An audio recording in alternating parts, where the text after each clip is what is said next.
Is NASA's X-57 electric plane the future of aviation?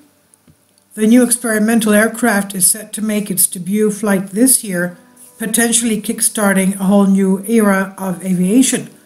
The experimental airplane X-57, developed by NASA, is due to fly for the first time this year. It has an impressive 14 propellers along its wings and is powered entirely by electricity.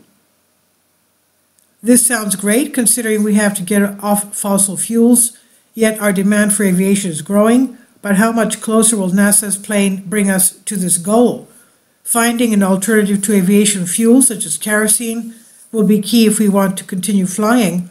The X-57 uses lithium batteries to run electric motors for its propellers, but the energy you get from batteries relative to their weight is 50 times less than you can get from aviation fuel. The X-57 is a modified four-seater Italian-built Tecnam P2006T aircraft. It relies on a combination of lots of propellers, small motors, and many batteries spread across the aircraft, known as distributed propulsion. This approach represents an exciting area of research and development that can be found in many experimental electric aircraft designs. What's different about the X-57 is that the wings are completely redesigned, with propellers positioned to optimize airflow around them. When a propeller is not needed, its blades can be folded back to reduce drag. Propeller technology generally is having a rebirth. Designs are becoming not just more efficient, but also less noisy and more affordable. The speed and pitch angle of propellers can even be changed during flight to adapt to different aircraft speeds required for takeoff, landing, and cruising. Air density changes with altitude and affects the thrust you get from a propeller.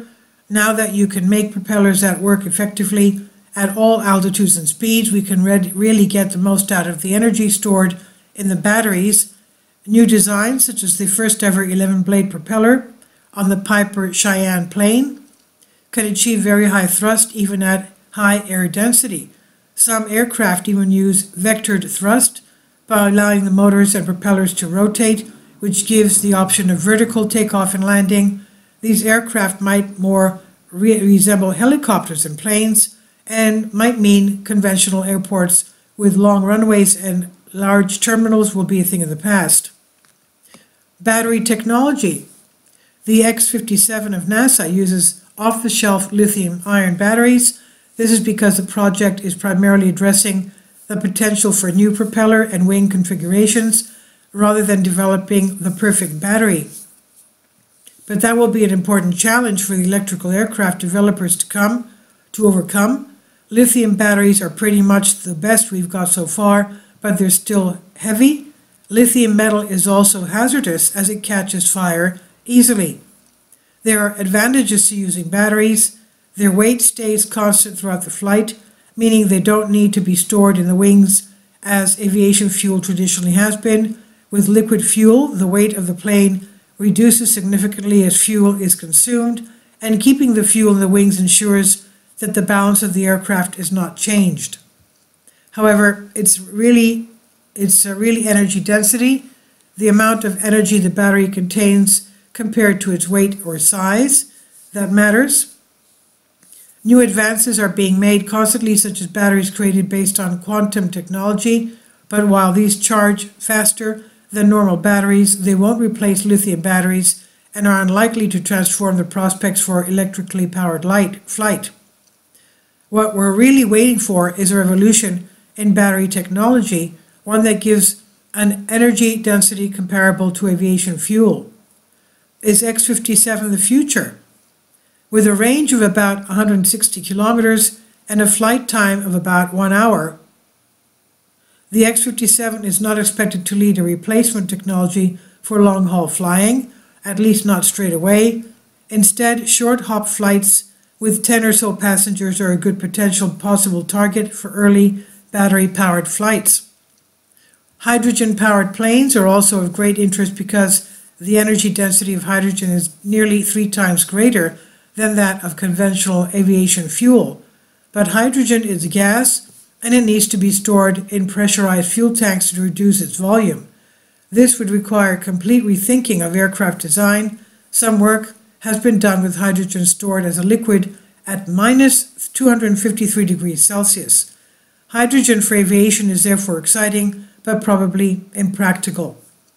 Synthetic fuels are ready to go as a substitute for aviation fuels at a price. Perhaps as technologies develop, they'll become cheaper, but it's still likely that the cost of flying will increase as we move away from fossil fuels. Batteries will almost certainly be powering our short-haul flights in the near future, and if there is a revolution in battery technology, then the future of aviation will be completely changed. Eventually, we'll be faced with an ultimatum. Either we figure out how to make planes that don't need fossil fuels, or we stop flying. This is by Hugh Hunt, Professor of Engineering Dynamics and Vibration, University of Cambridge. This article is published from the conversation here under Creative Commons, and this on Unexplained Mysteries. Please leave your comments, and thank you for your support. Kindly support my Patreon account. The daily posts are 5 videos daily, and they are totally different from what I have on my YouTube channel.